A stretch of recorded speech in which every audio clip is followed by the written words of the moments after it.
اللہ کا ذکر کرنے والا زندہ کی مثل ہے اور ذکر نہ کرنے والا مردہ کی مثل. اور انسان کی کتنی خوش نصیبی ہے کہ انسان اللہ کو یاد کرے, اللہ تعالیٰ اس کے رسپانس میں اسے یاد کرتا ہے. انسان کا اللہ کو یاد کرنا یہ چھوٹی چیز ہے, اللہ کا اپنے بندے کو یاد کرنا یہ بڑی چیز ہے.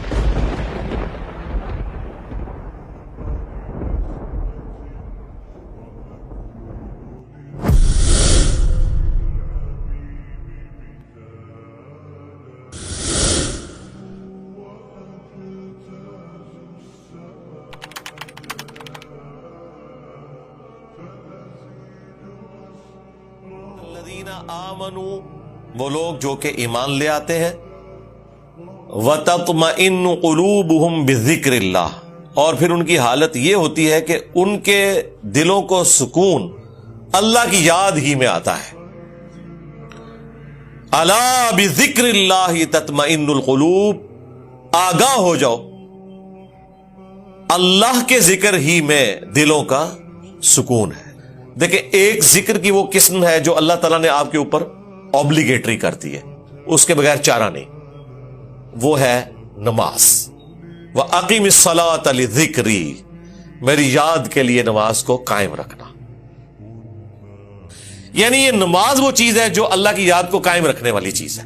یہ 5 ٹائم اللہ نے اس لیے مقرر کیے ہیں کہ اگر کوئی شخص کچھ بھی نہ کر سکے, ایٹ لیسٹ یہ 5 اوقات میں چاروں نہ چار میرے سامنے جھک جائے, اس کی حاضری لگ جائے گی.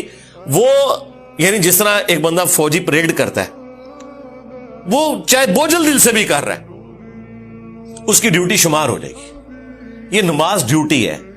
یہ شیطانی وسوسہ اپنے دماغ سے نکال دیں کہ اگر کسی کا نماز میں دل حاضر نہیں ہے تو اس کی نماز قبول نہیں ہے. نہیں, نماز کے فرائض میں آپ کہیں قرآن و حدیث میں نہیں دکھا سکتے کہ خشوع خضوع اس کا حصہ بنایا گیا ہو, کہ نماز کے اتنے فرائض ہیں ان میں سے خشوع خضوع بھی ایک ہے.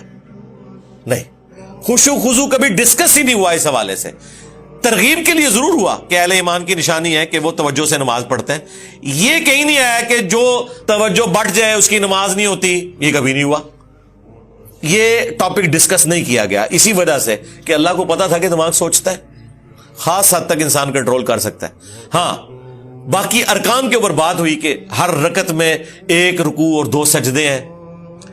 اگر یہ والی غلطی ہو جائے تو اینڈ پہ سجدہ صاف کر لینا ہے. لیکن کہیں پہ خشوع خضوع نہیں ڈسکس ہوا کہ اگر کسی کو خیال آیا تو وہ نماز ہی دوبارہ پڑھے یا وہ اینڈ پہ سجدہ صاف کرے. یہ بات ڈسکس نہیں کی گئی اسی وجہ سے کہ اللہ کو پتا تھا کہ یہ ایک ڈیوٹی ہے جو انسان نے پوری کرنی ہے. اور اس دھاگے کے ساتھ انسان پھر بندہ رہتا ہے جب, تو یہ 5 اوقات میں جب اللہ کے سامنے آتا ہے نا, تو پھر وہ اللہ تعالیٰ سے اپنا دامن چھڑا نہیں سکتا. باقی کی زندگی بھی اس کی پازیٹو ہو جاتی ہے. جو اللہ تعالیٰ فرمایا کہ نماز بے حیائی اور برے کاموں سے روکتی ہے, اگر کنٹینیوسلی انسان پورے پروٹوکول کے ساتھ نماز کو پڑھتا رہے.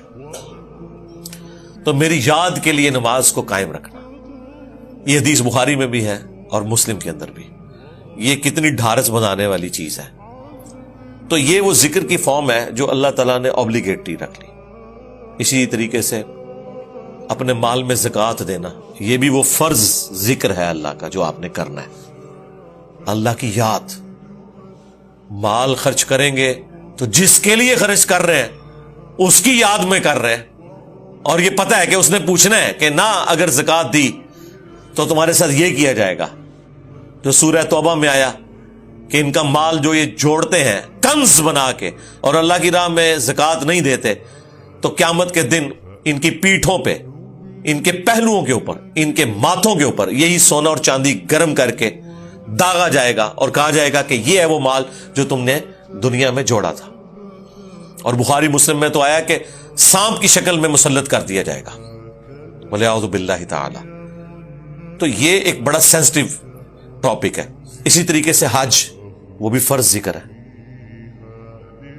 رمضان کے روزے, وہ بھی فرض ذکر ہے, اللہ کی یاد دہانی. لیکن نماز ایسی چیز ہے جو روزانہ 5 وقت رکھتی ہے. یعنی کوئی کتنا بھی گیا گزرا ہے, کچھ بھی نہیں کرتا, کم از کم 5 وقت اللہ کے سامنے جھکے, چاہے وہ دل سے جھکتا ہے چاہے وہ خشوع و خضوع سے جھکتا ہے, اس نے اپنی ڈیوٹی پوری کرتے رہنا ہے. ایک وقت آئے گا اللہ تعالیٰ استقامت دے گا. ترجمہ یاد کریں, خوش و خضوع کا اہتمام کریں, تو انشاءاللہ اللہ تعالیٰ یہ آسانیاں پیدا کر دے گا آپ کے لیے. یہ وہ ذکر ہے جو فرض ذکر ہے.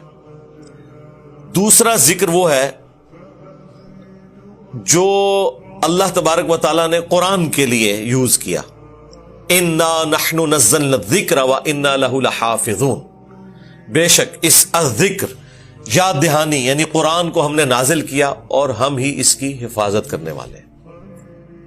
تو قرآن بھی اللہ کا ذکر ہے, اللہ کو یاد دلانے والی چیز ہے, یعنی جو چیز آپ کو اللہ تعالیٰ کی یاد دلا دے, اسی لیے اسے کہا گیا الذکر. تیسرا جو ذکر ہے جی وہ ہے الذین یذکرون اللہ قیاما وقعودا وعلی جنوبہم. اہل ایمان کی نشانی ہے کہ وہ خواہ کھڑے ہوئے ہوں, خواہ بیٹھے ہوئے ہوں, خواہ وہ اپنی کروٹوں پر لیٹ رہے ہوں, ہر حال میں اللہ کو یاد رکھتے ہیں. حتیٰ کہ دیکھیں اما عائشہ سے پوچھا گیا جنابت کے کانٹیکسٹ میں, صحیح مسلم میں حدیث ہے کہ کیا اس حالت میں بھی نبی الاسلام اللہ کو یاد کرتے تھے؟ تو انہوں نے کہا کہ اللہ کے نبی ہر حال میں اللہ کو یاد کیا کرتے تھے, خواہ وہ جنبی بھی ہوں. جنبی بندہ صرف قرآن کی تلاوت نہیں کر سکتا, نماز نہیں پڑھ سکتا, باقی ہر ذکر کر سکتا ہے, صبح شام کے اذکار, باقی چیزیں. اس میں تو کوئی پروٹوکول بھی نہیں ہے. یہ غسل, وضو, کپڑے پاک ہونا, جگہ پاک ہونا, یہ صرف نماز کا پروٹوکول ہے. جو عام اذکار ہیں ان کا کوئی پروٹوکول نہیں ہے, وہ آپ جس مرضی حالت میں کریں. یہ لوگ کہتے ہیں جی آیت کریمہ بڑا گرم ہے جی, بغیر وضو کے نہیں کرنا چاہیے جی, خوشبو لگا لینی چاہیے. اور بھائی جس نے کیا تھا اس نے تو مچھلی کے پیٹ میں کیا تھا, سب سے زیادہ تعفن والی جگہ یونس علیہ السلام. کوئی گرم ذکر نہیں ہے بھائی. وہ پھر ایسا ذکر ثابت ہوا کہ اللہ تعالیٰ نے ان کی اس غلطی کو, اجتہادی غلطی کو معاف کیا. اور سورہ صافات میں فرمایا اگر یونس یاد نہ کرتا ان الفاظ کے ساتھ تو جتنا اللہ تعالیٰ کا عطاب تھا نا, پھر یہ اسی دن مچھلی کے پیٹ سے نکالا جاتا جس دن مردے اپنی قبروں سے نکلیں گے. ایک جملے نے اللہ تعالیٰ کا غصہ ٹھنڈا کر دیا, لا الہ الا انت سبحانک انی کنت من الظالمین. لیکن سرکار یہ 3 دن اور 3 رات انہوں نے پڑھا ہے یہ وظیفہ. ہاں آپ ذرا ایک لمحے کے لیے سوچیں, 3 دن اور 3 رات, یہ کتنے بنتے ہیں؟ 72 گھنٹے. 72 گھنٹوں اگر آپ کو ایک ایئر کنڈیشن کمرے میں بھی مسلسل ایک ذکر کرنا پڑ جائے تو لگ پتہ جائے گا. آپ ذرا اس شخص کے بارے میں امیجن کریں جو مچھلی کے پیٹ میں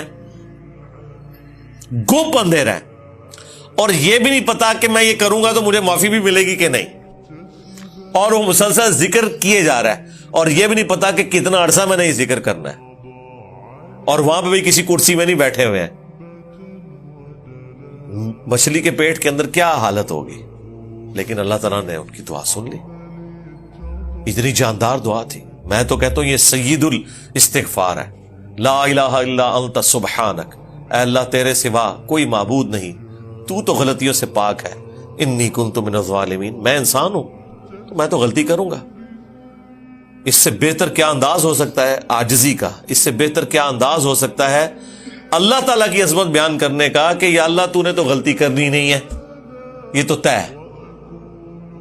تو اگر مجھ سے پرسش کر رہے ہیں نا غلطی کی, تو میں تو انسان ہوں, غلطی کروں گا, اور مجھے اعتراف بھی ہے, میں تیری طرف رجوع لاتا ہوں. اللہ تعالیٰ نے معاف کر دیا. جامعہ ترمذی میں یہاں تک حدیث ہے کہ جو بھی یونس کی دعا کے ذریعے اللہ کی طرف متوجہ ہو, اللہ تعالیٰ اسے کبھی محروم نہیں لوٹاتا. اور یہ حصہ قرآن میں بھی ہے, وَكَذَلِكَ نُنْجِ الْمُؤْمِنِينَ, ہم مومنین کو بھی اسی طریقے سے نجات دیں گے. جب یہ دعا آئی نا سورہ الانبیاء میں, تو ساتھ یہ بھی ذکر آیا کہ انبیاء کی جو یہ دعائیں ہیں, خصوصاً یہ والی دعا یونس علیہ السلام کی, کوئی مومن بھی مانگے گا ہم اسے بھی نجات دیں گے. تو یہ جو دعائیں ہیں صبح و شام کے اذکار ہیں, جس کے اوپر میں نے پورا بلو کارڈ لکھ دیا, اور فرض نماز کے بعد اذکار ہیں, گرین کارڈ لکھ دیا. یہ فرض نماز کے بعد اذکار, یہ صبح و شام کے اذکار. تو ان اذکار میں وہ ساری دعائیں ہیں جو نبی علیہ السلام نے کی ہیں. یہ ہماری ویب سائٹ سے بھی ڈاؤن لوڈ کر سکتے ہیں آپ. اس کی ایپ بھی بنی ہوئی ہے, PDF فارم میں بھی ہے. تو یہ اذکار کریں, صبح و شام کی دعائیں, اذکار, مختلف اوقات کی دعائیں, ٹوائلٹ میں جاتے وقت کی دعا, باہر نکلنے کی دعا, صبح اٹھتے وقت کی دعا, اور رات کو سونے سے پہلے دعائیں. یہ مختلف اوقات کی جو دعائیں ہیں, یہ وہ ساری دعائیں ہیں جو آپ نے اٹھتے بیٹھتے چلتے پھرتے کرنی ہے. درود شریف بھی, درود شریف اللہ کی عبادت ہے کیونکہ یہ دعا ہے, اور دعا جتنی بھی ہے وہ اللہ سے کی جاتی ہیں, اور ہر دعا عبادت ہے. الدعاء هو العبادہ, یہ حدیث ہے سنن نسائی کے اندر, ترمذی کے اندر. اور نبی علیہ السلام نے حدیث کے اوپر اکتفا نہیں کیا, اس کے بعد آپ نے آیت پڑھی, ادعونی استجب لکم, اے میرے بندو مجھ سے مانگو میں تمہاری دعا کو قبول کروں گا. ان الذین یستکبرون عن عبادتی, بے شک جو لوگ میری عبادت سے تکبر کریں گے, یعنی مجھ سے دعا کرنے میں کنجوسی اختیار کریں گے, میں انہیں ذلیل و خوار کر کے جہنم میں داخل کروں گا, والعیاذ باللہ تعالی. حضور نے سورۃ المؤمن کی آیت نمبر 60 پڑھی, اسے سورہ غافر بھی کہتے ہیں, اس بات کے ثبوت میں کہ دعا کرنا عبادت ہے. تو جتنی دعائیں ہیں یہ عبادت ہے, اور یہ اللہ تعالیٰ کا وہ ذکر ہے, خواہ وہ درود شریف ہو, خواہ صبح شام کے اذکار ہوں, یا مختلف اوقات کی دعائیں ہوں, یہ اللہ تعالیٰ کے وہ ذکر کی شکلیں ہیں جس کا کوئی پروٹوکول نہیں. کوئی جنبی ہے, کوئی بے وضو ہے, کپڑے بھی ناپاک ہیں, جس جگہ پہ ہیں وہ جگہ بھی ناپاک ہے, کوئی فرق نہیں پڑتا اس سے. یہ ذکر آپ کر سکتے ہیں. مولا علی کا قول ہے جامعہ ترمذی میں, سنن ابی داؤد کے اندر, کہ نبی علیہ السلام کو حالت جنابت کے علاوہ کوئی اور حالت قرآن پڑھنے سے مانے نہیں ہوتی تھی. یعنی قرآن آپ نہیں پڑھ سکتے جنبی ہو, بغیر وضو کے قرآن بھی پڑھا جا سکتا ہے لیکن جنبی شخص نہیں پڑھ سکتا. لیکن جو اذکار ہے نا, وہ اٹھتے بیٹھتے چلتے پھرتے, بھئی اما عائشہ سلام اللہ علیہا اس سے زیادہ کیا بات کرتی. جب جنابت کے کانٹیکسٹ میں ان سے پوچھا گیا تو انہوں نے کہا اللہ کے نبی تو ہر حال میں اللہ کو یاد کرتے تھے, خواہ وہ جنبی ہو یا نہ ہو. اور غسل جنابت فوراً کرنا کوئی ضروری بھی نہیں ہوتا, اللہ تعالیٰ نے چھوٹ دی ہوئی ہے, بس نماز قضا نہ ہو. نبی علیہ السلام کبھی